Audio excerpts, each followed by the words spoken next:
Pemirsa, debat perdana calon presiden 2024 telah dilakukan, namun sejumlah evaluasi diberikan oleh sejumlah pengamat. Salah satunya perihal tema debat dan durasi debat. Apakah benar demikian? Kita akan langsung membahasnya bersama dengan Dewan Pembina Perludem, Titi Anggraini. Selamat pagi, Mbak Titi, apa kabar? Selamat pagi, Mas Reza, Mbak Gema. Alhamdulillah kabar baik, sehat-sehat semua buat kita. Baik, Mbak Titi, dari skala 1 sampai 10 untuk debat tadi malam, berapa nilai yang Anda berikan, Mbak Titi? Ya, sebagai pembuka saya kira angka 7 masih moderat ya. Karena banyak hal yang harus diperbaiki, tetapi setidaknya debat semalam berjalan cukup baik dan juga saya kira para calon sudah mulai mencoba ya untuk menempatkan debat memang sebagai momen untuk menguji dan mengadu gagasan meskipun masih ada misalnya inkonsistensi atau ketidakpatuhan terkait dengan prosedur ataupun tema debat yang merupakan bahasan di debat perdana yang diikuti oleh para calon presiden. Oke, jadi yang diperbaiki ini terkait dengan isu yang diangkat atau seperti apa, Mbak Titi?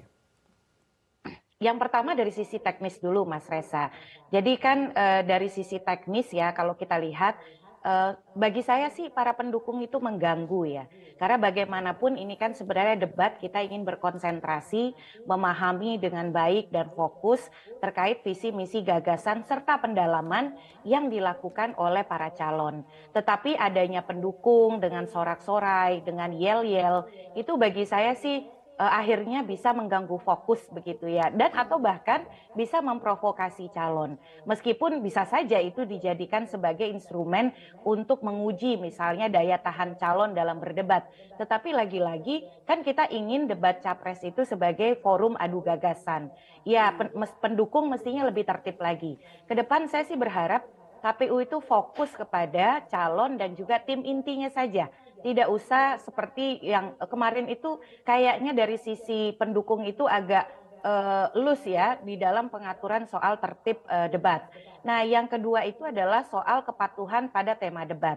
Harusnya kan tema debat semalam itu membahas 7 tema terkait dengan hukum, HAM, pemerintahan, penguatan demokrasi, peningkatan pelayanan publik, kerukunan warga, pemberantasan korupsi begitu. Tetapi kan ternyata ada dari beberapa pertanyaan itu yang menyasar tema misal soal pengangguran, lapangan kerja, polusi begitu. Harusnya kan debat itu didalami di tema debat yang berikut atau debat yang berikut, meskipun misalnya para calon di dalam merespon pertanyaan berusaha mengembalikan koridor pada tema debat dihubungkan dengan penegakan hukum ataukah pelayanan publik. Tetapi harapannya ke depan itu tema debat itu memang elaboratif pada tema yang dibahas dan kemudian patuh kepada urutan-urutan tema. Nah, yang juga saya kira menjadi catatan yang kedua dari sisi substansi ya. Ternyata saling bertanya di antara calon dan juga saling merespon pendalaman itu lebih otentik begitu, lebih genuine. Karena di sana calon berusaha mengungkap hal-hal yang memang menjadi kira-kira diskursus di ruang publik atau kemudian menjadi perwakilan pertanyaan yang ingin disampaikan oleh para pendukung atau para pemilih kepada calon yang sedang berdebat. Sebut saja misalnya tentang putusan MK nomor 10, putusan MK, lalu soal ibu kota negara, ibu kota Nusantara. Lalu juga terkait dengan misalnya kasus pelanggaran HAM berat yang ditanyakan soal PR atau pekerjaan rumah yang masih harus dituntaskan oleh calon. Jadi dalam konteks substansi saya kira ternyata bobot pada segmen keempat kelima itu lebih menunjukkan karakter atau pertanyaan yang lebih genuine ya atau lebih alamiah dan merefleksikan memang diskursus yang ada di masyarakat kita. Dan ke depan kalau boleh dievaluasi segmen keempat kelima justru jangan-jangan lebih perlu ditambah begitu ya daripada pertanyaan panelis. Termasuk soal pemberantasan korupsi ya, Mbak Titi, nanti kita akan bahas lebih jauh lagi soal itu setelah jeda. Pemirsa tetaplah bersama kami di Metro Pagi Prime Time.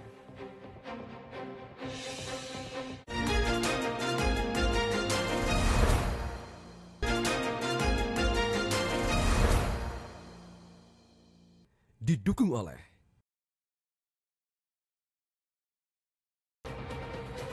Pemirsa, Anda kembali di Metro Pagi Prime Time, masih bersama kami Mbak Titi Anggreni membahas mengenai debat tadi malam.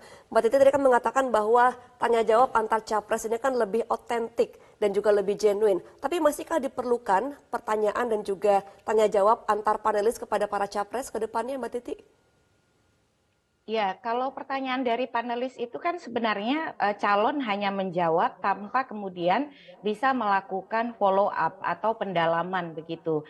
Adapun respon, tapi kemudian dia tidak bisa soal pertanyaan atau bertanya.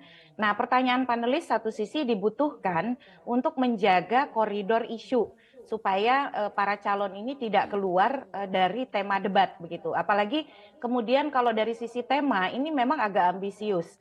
Jadi dalam 120 menit waktu debat, seperti semalam begitu ya, ada 7 tema yang harus dibahas dan tema itu semua tema besar. Nah, bagaimana kemudian tantangannya adalah pertanyaan-pertanyaan panelis itu mampu merangkum isu utama, isu prioritas yang perlu dipahami warga terkait dengan tema yang sedang dibahas. Meskipun dari sisi pertanyaan memang pertanyaan panelis lebih pada zona aman dibandingkan dengan pertanyaan yang diajukan oleh sesama calon. Meskipun tidak semua calon mengambil kesempatan untuk bertanya terhadap apa yang menjadi memang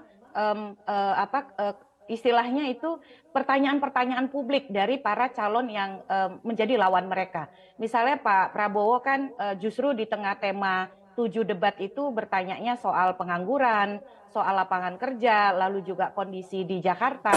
Kontekstualisasi ke temanya itu kurang muncul. Bisa saja itu ingin dikaitkan dengan pelayanan publik begitu.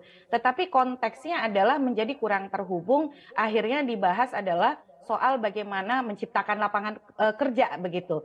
Nah, yang berikut adalah saya kira pertanyaan-pertanyaan itu kepada para pendukung, kepada pemirsa, kepada publik, pemilih, itu memang begitulah pembelajaran dari sebuah proses debat. Proses debat itu pada dasarnya adalah menguji gagasan atau pandangan dan meyakinkan bahwa gagasan atau pandangan yang ditawarkan memang lebih layak, lebih mampu, atau kemudian lebih kokoh untuk diimplementasikan. Kita tidak perlu alergi, misalnya ketika para calon kita berdiskusi agak dalam, lalu berdiskusi saling membantah, karena memang ketika mereka sudah jadi pemimpin, mereka harus siap dengan kondisi itu. Jangan dibangun stigma-stigma melankolis misalnya ya, hobinya menyerang, hobinya tidak menghormati lawan. Saya kira koridor debat semalam masih dalam koridor memang saling menguji begitu, dan harapannya justru di debat yang berikut, debat tema kedua antar cawapres begitu ya, saya justru lebih menantikan pola seperti segmen keempat dan segmen kelima itu lebih banyak ditampilkan dan durasi waktunya mungkin diberikan lebih leluasa, karena kita baru melihat ini gagasan awal. Tetapi know-how-nya gitu ya untuk tahu bagaimana gagasan itu direalisasikan itu belum sepenuhnya elaboratif di antara calon. Contoh, soal RUU perampasan aset, soal pemiskinan, lalu juga penguatan KPK melalui revisi kembali undang-undang. Pertanyaannya misalnya bagaimana para calon ini terutama itu kan diangkat oleh calon nomor 1 dan calon nomor 3 begitu, walaupun nomor 2 juga mengiyakan. Tetapi bagaimana kemudian mereka mengkonfigurasi ini terkait dengan upaya merealisasikannya di tengah dukungan politik atau partai-partai pendukung mereka yang bukan partai dominan di DPR begitu. Jadi hal-hal seperti itu mungkin lebih dibutuhkan ya di dalam debat ke depan. Termasuk juga misalnya soal pemeriksaan data dan fakta gitu, itu juga menjadi PR bagi pemilih agar debat itu tidak berhenti hanya 120 menit semalam, tetapi dilanjutkan dengan diskusi-diskusi yang lebih substantif lagi. Oke, apakah gagasan-gagasan yang disampaikan oleh para capres tadi malam itu sudah bisa ataupun bisa dikatakan walaupun ini masih debat perdana ya, tapi sudah bisa setidaknya meraup suara dari pemilih muda, pemilih baru begitu, Mbak Titi, dan juga pemilih ataupun swing voters begitu maksud saya, Mbak Titi. Bagaimana Anda melihat ini? Beberapa isu kunci itu sudah mulai dijawab oleh calon terkait misalnya dengan pemberantasan korupsi. Beberapa tawaran kebijakan sudah muncul, beberapa kritik pada situasi atau kondisi yang sedang berjalan dan bagaimana pola kepemimpinan akan mereka lakukan atau kerjakan ketika mereka nanti menjadi presiden, itu juga mulai terungkap begitu. Memang sebagai sebuah debat perdana, ini debat yang secara psikologis pasti mempengaruhi para calon, akan dievaluasi oleh para calon, tapi juga berdampak pada pemilih. Saya kira pemilih akan mulai menimbang-nimbang ya dari performa debat ini, dan kemudian itu akan makin mendalam pertimbangan itu dengan debat kedua cawapres, debat ketiga capres kembali, debat keempat cawapres, dan pamungkas debat penutup. Tetapi memang tantangan kita Mas Reza dan Mbak Gemma, ini debat terakhir itu kan tanggal 4 Februari. Jedanya dengan 14 Februari cukup panjang, yaitu 10 hari gitu ya, sampai kemudian kita memutuskan siapa yang akan kita pilih. Nah, disinilah menjaga nalar, logika, dan juga daya kritis publik itu tetap kokoh. Karena bisa saja di antara jeda waktu yang panjang itu, narasi-narasi yang sifatnya gimmick, lalu emosional begitu ya, dan juga menyentuh misalnya hegemoni personal, itu akan muncul begitu. Jadi capaian-capaian debat kita itu bisa bergeser. Nah, ini tantangan bagi para calon untuk tidak berhenti hanya pada diskusi atau dialektika ketika proses debat berlangsung, tetapi terus mengamplifikasinya dalam metode-metode kampanye lain, pertemuan terbatas, pertemuan tatap muka, penyebaran bahan kampanye, iklan kampanye, yang memperkokoh substansi yang dibahas ketika debat. Jadi saya yakin ini pasti akan mempengaruhi setidaknya ya opini soal kemampuan penguasaan dan pendalaman yang dimiliki oleh calon terkait gagasan yang mereka bawa, termasuk juga isu-isu krusial dan kontemporer terkait dengan tema debat kita semalam. Yang paling mengemuka tentu saja soal pemberantasan korupsi, lalu juga penegakan hukum begitu ya, dan juga penguatan demokrasi, kebebasan berpendapat, dan juga bagaimana kemudian akses kepada layanan publik yang lebih inklusif. Meskipun lagi-lagi ya 120 menit dengan 3 calon tentu tidak bisa mengungkap semua, bagaimana cara-cara yang lebih konkret, yang lebih nyata bagi mereka merealisasikan gagasan besar. Tapi setidaknya itu sudah bisa menjadi fondasi yang kita tagih atau kemudian kita minta untuk lebih dielaborasi sebagai tindak lanjut dari debat terkait dengan 7 tema yang sudah dibahas. Baik, artinya nilai 7 adalah nilai yang pantas ya menurut Anda Mbak Titi untuk debat semalam, dan kita harapkan nilai itu membaik sebagai debat nanti. perdana ya cukup moderat lah begitu. Kita nantikan juga debat-debat selanjutnya nih ya Mbak Titi ya. Semoga rapornya juga membaik ya untuk debat-debat selanjutnya. Terima kasih Mbak Titi Anggraini sudah bergabung bersama kami di Metro Pagi Prime Time. Jelajahi cara baru mendapatkan informasi. Download Metro TV Extend sekarang.